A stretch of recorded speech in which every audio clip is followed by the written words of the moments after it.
여러분 잘 아시는 내용이지만 이스라엘 백성들은 애굽에서 아주 오랜 시간 종으로 노예로 살았습니다. 그렇죠? 얼마나 벗어나고 싶었을까요? 너무너무 벗어나고 싶었을 거예요. 하지만 그 일이 내 마음처럼 쉽게 되는 일이 아니다. 그죠? 아니었단 말이에요. 일단 그들에게는 그 일을 이룰 수 있는 힘이 없었고, 그리고 좀 절망적이긴 하지만 내가 뭔가를 열심히 준비한다고 해서, 뭔가를 노력한다고 해서 그 일이 일어날 수 있는 가능성이 보이지 않았단 말이에요. 그렇기 때문에 그들이 애굽을 벗어난다는 것, 그것은 일종의 어떤 희망사항일 뿐이었지, 그 일이 실제로 일어나기를 기대하거나 또는 뭐 예상하거나 그런 일은 그들에게 없었을 겁니다. 그렇게 하루하루 살아가고 있었어요. 그죠? 그런데 그들이 그렇게 살아가고 있는 중에 이러한 일이 일어나고 있었다라는 것을 미처 알지도 못했고 느끼지도 못했던 어떤 일이 그들에게 일어나고 있었단 말이에요. 그 일이 뭐냐? 하나님이 그들을 주목하고 계셨던 겁니다. 그리고 하나님이 그들의 탄식 소리를 듣고 계셨던 겁니다. 그들은 몰랐지만 하나님은 그렇게 하고 계셨던 거예요. 그죠? 여러분, 이 일이 그들에게 얼마나 엄청난 일이었냐면, 이 일이 있었기 때문에 그들이 애굽을 벗어날 수 있는 가능성이 열리게 돼요. 성도 여러분, 하나님이 나를 알고 계신다는 것, 하나님이 나의 소리를 듣고 계신다는 것이 내 삶에 새로운 지경이 열릴 수 있는 이유가 된다는 것을 우리는 믿습니다. 하나님이 모세를 찾아가 이런 말씀을 하셨죠. 출애굽기 3장 9절과 10절을 보면, 이제 가라. 이스라엘 자손의 부르짖음이 내게 달하고 애굽 사람이 그들을 괴롭히는 학대도 내가 보았으니, 그죠? 그들의 소리를 하나님이 들었고 그들의 어려움을 하나님이 보았단 말이에요. 그렇기 때문에 하나님이 어떤 일을 이루셨죠? 이제 내가 너를 바로에게 보내어 너에게 내 백성 이스라엘 자손을 애굽에서 인도하여 내게 하리라. 이 사건이 일어났던 거예요. 이로 인해 이스라엘 백성들은 기대조차 하지 않았던, 예상할 수 없었던 자유를 얻는 일에 성공을 하게 돼요. 그리고 긴 광야길을 지나서 최종 목적지는 어디였죠? 하나님이 약속한 가나안 땅을 향해 가게 되어요. 그런데 가나안까지 가는 길을, 그 먼 길을 그들 스스로 여기로 가면 좋겠다 이렇게 판단하고, 그래 가자 선택하고 결정했던 것이 아니라, 길을 선택하고 판단하고 결정하는 건 누가 해줬죠? 하나님이 해줬단 말이에요. 출애굽기 13장 21절에 나오죠. 여호와께서 그들 앞에서 가시며 하나님이 앞에 앞장서 계십니다. 낮에는 구름 기둥으로 그들의 길을 인도하시고 밤에는 불기둥을 그들에게 비추사 낮이나 밤이나 진행하게 하시니, 낮에는 구름 기둥, 밤에는 불기둥이 백성 앞에서 떠나지 않았다라고 합니다. 그들이 가야 할 길은 누가 인도했다? 하나님께서 직접 인도해 주셨던 거예요. 그렇죠? 그리고 백성들은 어떻게 한다? 그 뒤를 따라가고 있었다라고 합니다. 그렇죠? 그 내용이 오늘 본문 말씀 1절에서도 잘 나타나요. 1절 보시겠어요? 이스라엘 자손의 온 회중이 무엇대로? 여호와의 명령대로 하나님의 인도하심을 따라 구름 기둥이 이동하는 그 경로를 따라 그 뒤를 따라 어디에서 떠나? 신광야를 떠났습니다. 그 노정대로 행하여 어디에 도착했다? 르비딤의 장막을 쳤다라고 합니다. 그죠? 그러니까 지금 신광야를 떠나 르비딤이라는 곳에 도착을 했어요. 누가 인도했다? 하나님이 그들을 인도하셨던 거예요. 자, 그런데 그 뒤에 나오는 내용을 잘 한번 보세요. 이스라엘 자손의 온 회중이 여호와의 명령대로 신광야에서 떠나 그 노정대로 행하여 르비딤의 장막을 쳤으나 백성이 마실 물이 없었던 거예요. 이 말씀이 사실 우리에게 뭔가 살짝 불편한 부분이 있습니다. 왜요? 이 앞에 나오는 과정과 뒤에 나오는 결과가 우리들이 가진 신앙 상식으로 뭔가 잘 어울리질 않아요. 하나님의 인도를 따라가면 좋은 일이 일어나야 되는데, 그죠?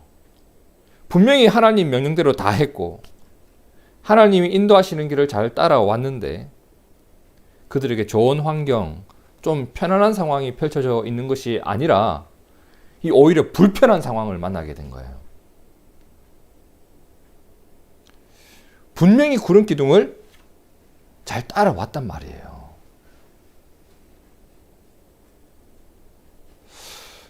여러분, 혹시 여러분도 이런 비슷한 상황 겪어본 적 있지 않으세요? 제가 목회를 하면서 이와 비슷한 종류의 고민을 가진 성도들이 상담을 정말 많이 오셨거든요. 뭐 예를 들어 이런 거 있잖아요. 주일에 설교를 듣다가 또는 부흥의 말씀을 듣다가 또는 내 개인적인 기도를 하다가 새벽에 기도를 드리다가 하나님이 주신 마음이 훅 들어올 때가 있어요. 아, 그 일을 하나님이 나에게 맡기신다라고 하는 확신이 들어서 이걸 또 미루면 어떻게 돼요? 안 하게 되거든요. 그러니까 즉각 한 거예요. 순종을 한 거예요. 근데 그 일을 하고 난 이후에 상처받는 일이 생긴 거예요. 어려운 일이 주어지더라는 거예요. 하나님께 내가 순종할 때 하나님이 나를 더 잘 챙겨주실 것이라 생각하고 있었는데 어쩔 때는 어려움이 더 커지게 되는 것을 경험할 때도 있더라는 거예요. 어떤 분은 하나님께 어떤 소원을 가지고 일천번제를, 그러니까 사실 성경에는 1,000마리의 희생을 단번에 드린 제사인데 그 솔로몬이 드렸던 제사가 아니라 1,000번을 헌금을 드리면서 헌신을 하면서 어떤 또 다른 모습으로 1,000번제, 그런 거 여러분 많이 한 거 아시죠? 그렇게 했는데도 자신의 소원이 이루어지지 않았다라는 거예요. 왜 이런 일이 생길까라는 의문을 가진 사람들이 있더라는 거예요. 구름 기둥을 따라왔는데 마실 물이 없는 거예요. 여러분, 여기서 우리가 깊이 생각해 봐야 할 것이 있습니다. 말씀을 따랐음에도 불구하고 선한 일을 행했음에도 불구하고 그 따름으로 인해서 오히려 불편한 일이 생겼을 때, 오히려 힘든 일이 생겼을 때 잘 한번 생각해 보세요. 과연 그 일은 하나님이 뭔가를 실수하셔서 생겨난 일일까? 여기에 먼저 답을 하셔야 돼요. 하나님의 실수의 결과일까? 그리고 또는 하나님이 나를 돌보시지 않았기 때문에 일어난 결과일까? 그리고 하나님은 그 상황에서 네 알아서 해라, 뒷짐지고 계실까? 이런 상황을 우리가 만났을 때 이걸 한번 생각해 보셔야 돼요. 그 상황은 보지 말고 하나님의 실수일까? 하나님이 나를 돌보시지 않은 결과일까? 하나님은 이것을 나의 종착점으로 삼아 이제 나 알아서 하라고 뒷짐지고 계실까? 이러한 질문을 가지고 1절의 말씀을 조금 더 깊숙하게 한번 여러분 들여다보시길 바라요. 1절에 이스라엘 자손의 온 회중이 여호와의 명령대로 신 광야에서 떠나 그 노정대로 행하여 르비딤에 장막을 쳤으나 백성이 마실 물이 없는지라라고 했습니다. 자, 여기서 주의해 봐야 될 것이 하나 더 있죠.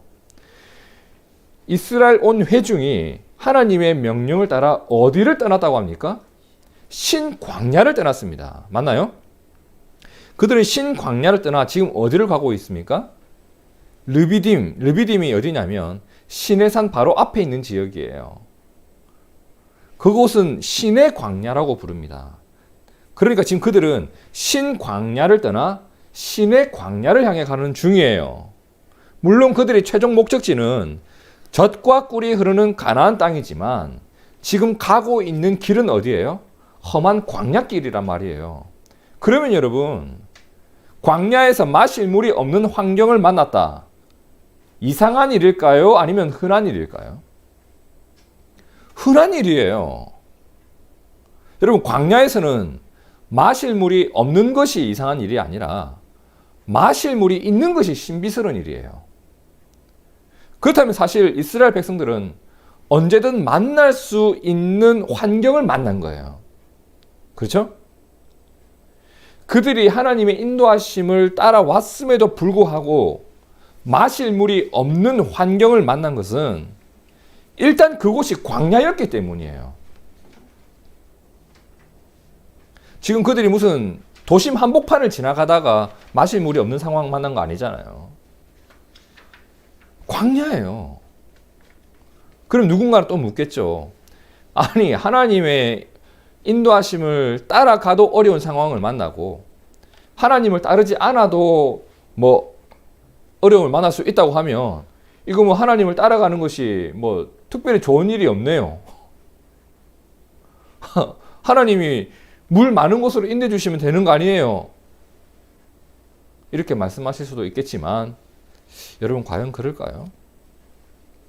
하나님을 따라가는 것이 하나님을 따르지 않는 것에 비해서 어떤 보탬도 없고 과연 그럴까요? 아니에요, 여러분. 우리가 하나님의 인도 안에 있기 때문에, 하나님의 보호 안에 있기 때문에 누리는 은혜가 분명히 따로 있어요. 고린도전서 10장 13절을 함께 읽어볼까요? 시작. 사람이 감당할 시험 밖에는 너희가 당한 것이 없나니 오직 하나님은 미쁘사 너희가 감당하지 못할 시험 당함을 허락하지 아니하시고 시험 당할 즈음에 또한 피할 길을 내사 너희로 능히 감당하게 하시느니라. 여러분, 하나님은요, 탄광을 금광으로 바꾸지는 않아요. 광야를 물이 펑펑 넘치는 곳으로 그 환경 자체를 통째로 뒤집어 바꾸지는 않아요. 그죠? 탄광을 금광으로 바꾸지는 않지만 탄광에서 살아갈 수 있는 힘을 주신단 말이에요. 하나님은 성도가 감당할 수 없는 일을 허락하지는 않아요. 여러분, 잘 한번 생각해 보세요. 르비딤에 물이 없었대요. 그러면 다른 곳은 다 물이 있었을까요? 다른 곳은 물이 흘러 넘치는데 하나님이 의도적으로 물이 없는 르비딤으로 인도했을까요? 하나님이 인도하신 르비딤이 정말 최악의 장소였고 그들이 감당할 수 없는 일로 가득한 그런 곳이었을까요? 저는 하나님의 인도를 따르는 자에게 하나님이 감당하지 못할 시험을 허락하지 않으신다는 것을 분명하게 믿습니다. 그곳은 그들이 감당하지 못할 일은 있지 않는 곳이었어요, 분명히. 혹 어려움이 있을 때 또 말씀해보니 하나님은 어떤 것을 내어주신다? 피할 길을 내어주신다. 그 일을 감당하게 도와주신다라고 약속을 하셨단 말이에요. 쉽게 말해 하나님은 성도들의 고통을 결코 뒷짐지고 구경하시는 분이 아니다라는 겁니다. 여러분, 하나님 그런 분 아니에요. 그죠? 그것을 믿었던 다윗은 시편 23편 4절에서 이런 고백을 했잖아요. 내가 사망의 음침한 골짜기로 다닐 수도 있다. 어려운 상황을 만날 수도 있다. 근데 해가 두렵지 않대요. 그곳에서 내가 겪을 해로움이 나의 두려움의 이유가 되지 않는다. 왜? 주님이 앞장서서 가시기 때문이에요. 주님이 나와 함께 하시기 때문이에요. 나는 주님의 지팡이와 막대기를 바라보면서 가고 있는데 무엇이 나를 해롭게 하겠는가? 이 고백을 했단 말이에요. 여러분, 르비딤과 같은 상황을 만났을 때 우리가 가장 먼저 알아야 될 것은 내 눈앞에 펼쳐진 어려운 상황이 내가 겪는 모든 일의 전부가 아니다라는 겁니다. 눈에 보이지 않는 일도 일어나고 있어요. 마치 하나님이 애굽에서 나의 목소리를 듣고 나의 어려움을 보고 계셨던 것을 그들이 인지하지 못했던 것처럼 눈앞에 상황은 딱 펼쳐져 있어요. 르비딤처럼. 물이 없어요. 근데 하나님은 방관하지 않으신다. 피할 길을 내신다. 실수하셔서 이곳으로 인도하신 것이 아니다. 이 믿음으로 그 자리를 지키면 참 좋았겠지만 이러한 상황에서 이스라엘 백성들은 어떻게 했을까요? 2절을 함께 보실까요? 백성이 모세와 어떻게 해요? 다투어 버린 거예요. 그러면서 뭐라고 해요? 우리에게 물을 주어 마시게 하라. 모세가 그들에게 이르되 너희가 어찌하여 나와 다투느냐? 너희가 어찌하여 여호와를 시험하느냐? 자, 백성들이 그곳에서 모세와 어떻게 했다고요? 다투었다고 해요. 그리고 하나님을 어떻게 했다? 시험했다고 해요. 또 한 번의 불신의 사건이 발생을 해버린 거죠. 조금 더 이 내용을 깊이 보기 위해 3절을 좀 더 보시죠. 거기서 백성이 목이 말라 물을 찾음에 그들이 모세에게 대하여 원망하여 이르되 당신이 어찌하여 우리를 어디에서? 애굽에서 이럽니다. 애굽에서 또 과거를 추억해요. 애굽에서 인도에 내어서 우리와 우리 자녀와 우리 가축이 목말라 죽게 하느냐라고 합니다. 왜 우리를 애굽에서 인도해 가지고 이곳에서 이렇게 죽게 하느냐? 여러분, 물을 주시기를 구하는 것과 물이 없어서 죽겠으니 물을 내놔라 하는 것은 완전히 다른 이야기입니다.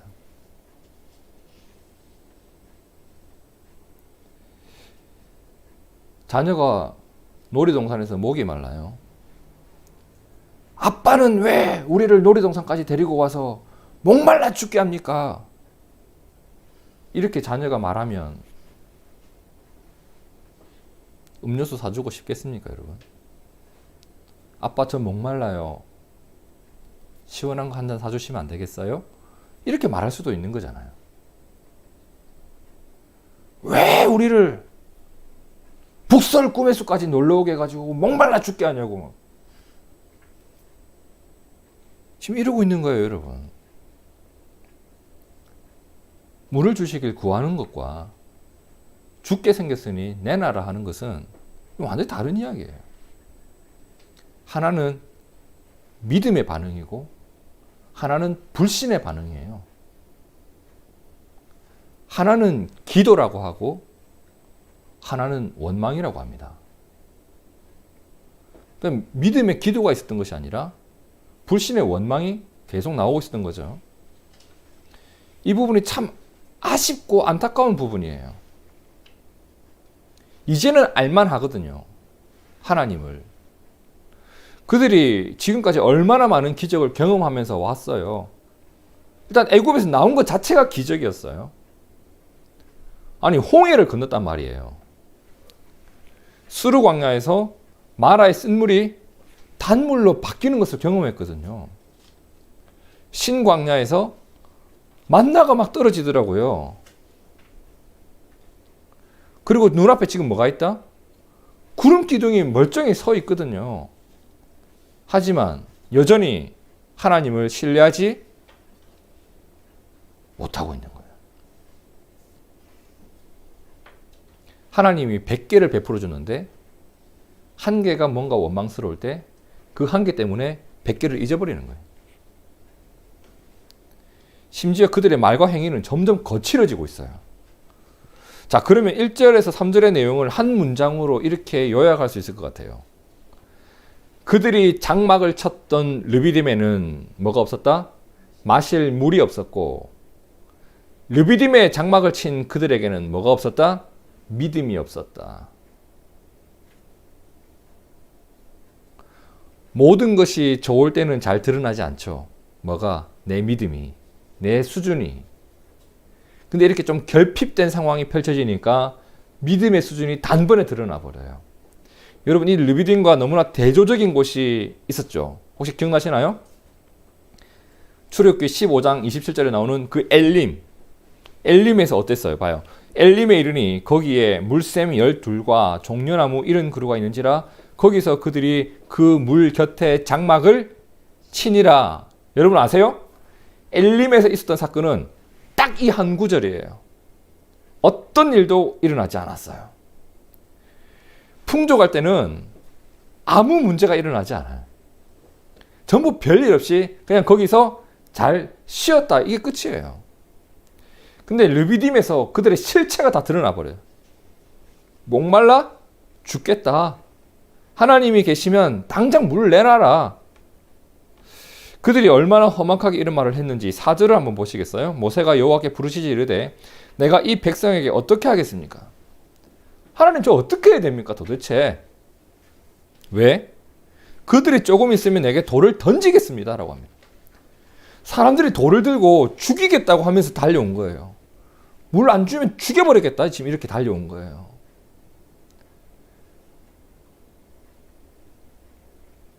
생명의 위협이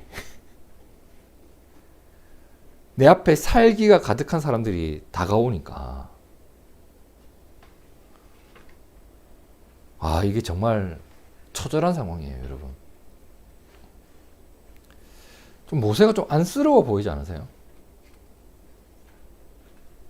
사실 모세가 물이 없는 것을 알고 왔을까요, 그도?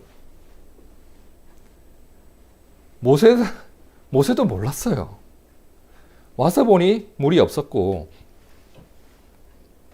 그러니까 함께 기도하고 함께 하나님의 도움을 구해줄 수 있는 어떤 한 사람이라도 있었으면 좋겠는데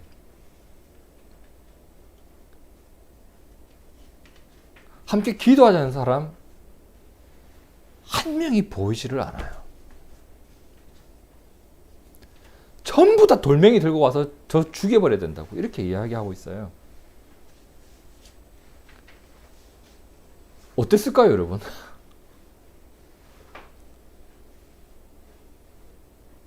정말 답답하고 억울하고 또 외롭고. 그런데 그런 모세에게 하나님이 답을 줘요. 여러분, 하나님은 그들에게 감당하지 못할 시험 당함을 허락하지 않으시고 시험이 있다면 또한 피할 길을 내셔서 능히 그 일을 감당하게 하시는 분임을 믿습니다. 하나님이 그에게 말씀을 주세요. 뭐라고 해요? 5절을 보세요. 여호와께서 모세에게 이르시되 백성 앞을 지나가라. 너에게 돌을 든 그들 앞을 당당하게 지나가라. 이렇게 말해요. 그리고 그들 이스라엘 장로들 우두머리를 데리고 나일강을 치던 내 지팡이를 손에 잡고 가라 라고 합니다. 자, 하나님이 그들 앞을 그냥 지나가라 이렇게 말씀하시는데 뭘 들고 가라? 지팡이를 들고 가라 하면 될 텐데 뭐를? 나일강을 치던 내 지팡이라고 합니다. 참 독특한 표현이에요. 그죠? 나일강을 치던 내 지팡이. 왜 하나님은 모세의 지팡이를 이렇게 설명을 해 주셨던 걸까?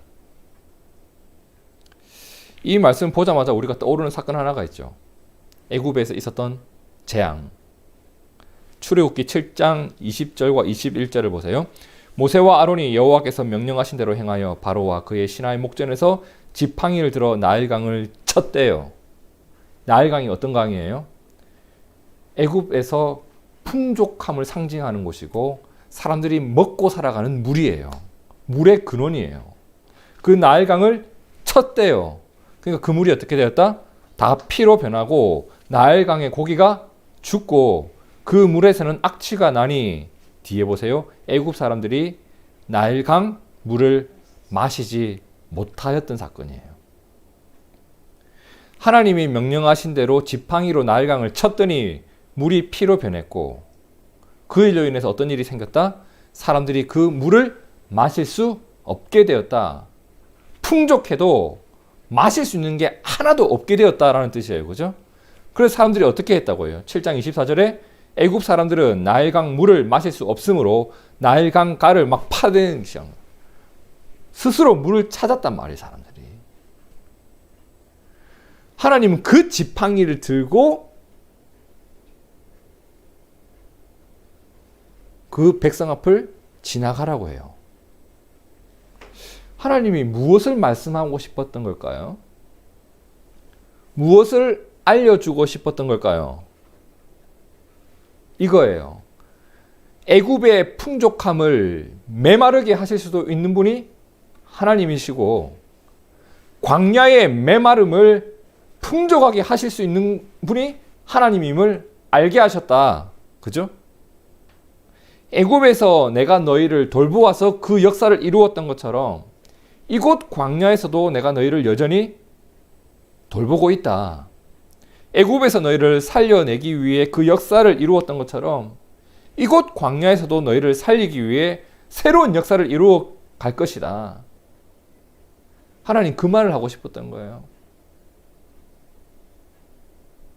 그러니 지금 너희에게는 물이 없음으로 인해 탄식할 것이 아니라 너희의 믿음 없음으로 인해 탄식해야 할 순간이다.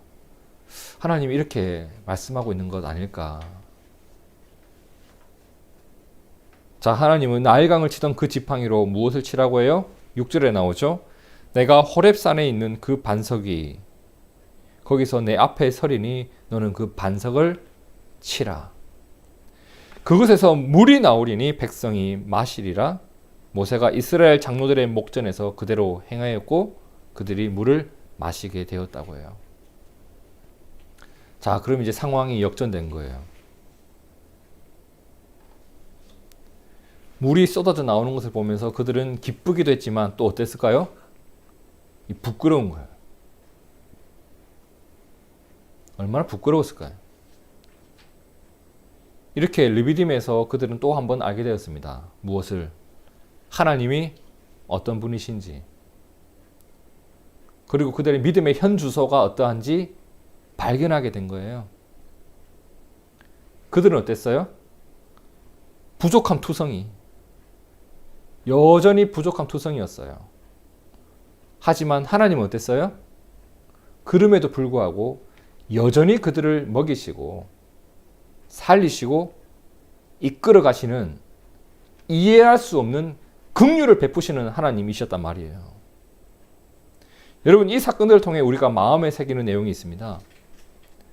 물이 없는 르비딤이 문제가 아니라 믿음이 없는 그들이 문제였다, 사실은.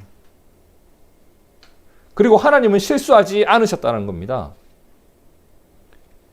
하나님은 르비딤까지 인도하셨을 뿐만 아니라 호렙산 반석에 무엇을 예비해 두셨다?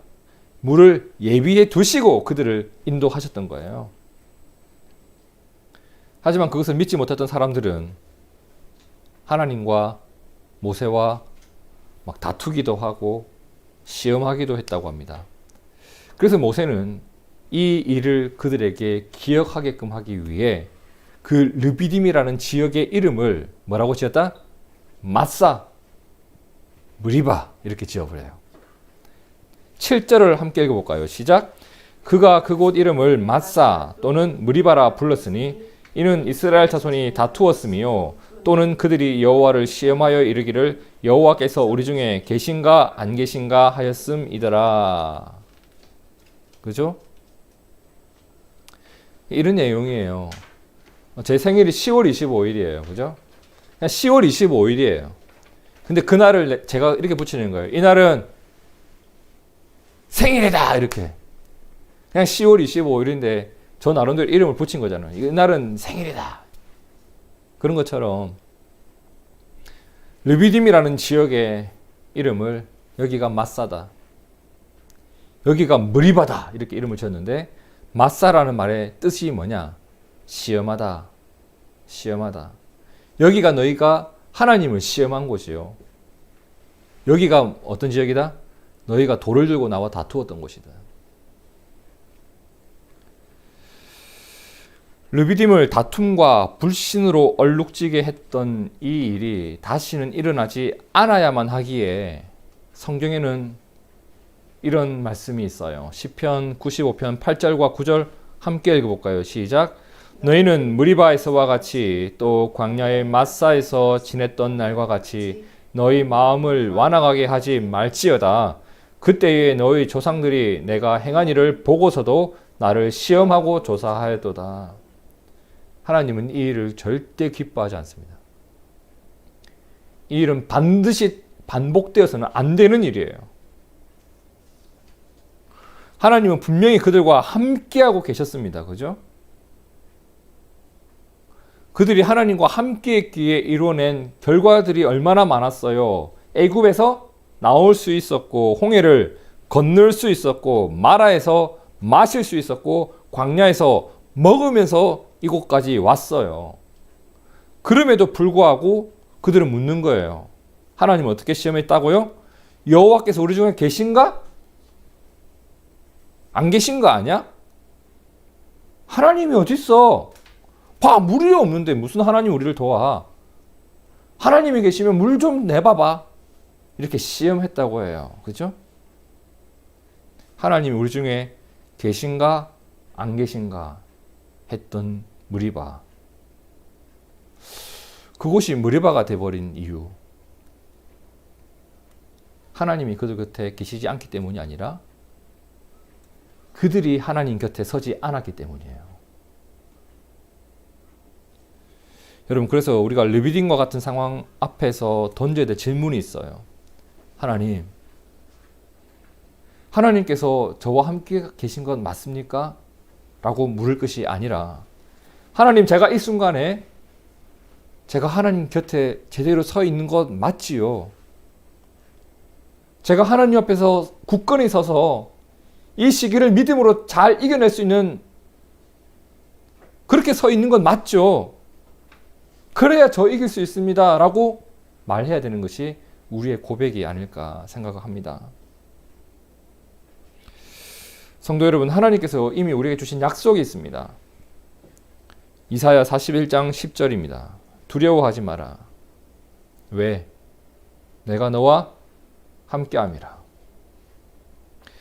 놀라지 마라. 왜? 내가 네 하나님이니까. 내가 너를 굳세게 할 것이다. 참으로 너를 도와줄 것이다. 참으로 나의 의로운 오른손으로 너를 붙들어 줄 것이다. 여러분, 우리가 르비딤과 같은 상황을 만났을 때 그곳을 마사와 무리바로 만들지 않는 믿음이 있기를 진심으로 축복합니다. 하나님은 실수하지 않으십니다. 하나님은 실수하시는 하나님이 아니라 신실하신 하나님이십니다. 하나님은 르비딤에서도 호렙산의 반석을 예배하시는 분이십니다. 때로는 내 삶의 한복판에 물이 없는 것과 같은 상황이 펼쳐질지라도 우리가 그곳을 담대하게 지나갈 수 있는 이유, 그 근거가 뭘까요? 하나님이 나를 위해 예배하신 것이 있음을 믿는 믿음이 있다 보면, 때를 따라 하나님이 나를 도우심을 내가 믿고 살아가다 보면 그곳을 지나갈 수 있는 힘이 주어집니다. 그래서 우리에게는 르비딤과 같은 상황이 있을지언정 마사와 무리바를 써내려가는 내 삶의 역사는 없기를 진심으로 축복합니다. 예수님께서도 이렇게 말씀하셨습니다. 그러므로 염려하여 이르기를 무엇을 먹을까? 무엇을 마실까? 무엇을 입을까? 하지 말라. 이는 다 이방인들이 구하는 것이라 너희 하늘 아버지께서 무엇을 하신다? 이 모든 것이 너희에게 있어야 할 줄을 아시느니라. 염려하지 말아야 될 이유, 하나님이 나를 아신다. 그래서 그분 앞에서 우리가 할 수 있는 일은 맞사와 무리바가 아니라 감사와 기도와 찬양이라는 겁니다. 하나님이 여러분을 신실히 인도하고 계시고 이끌어 주실 것을 믿습니다. 함께 기도하겠습니다.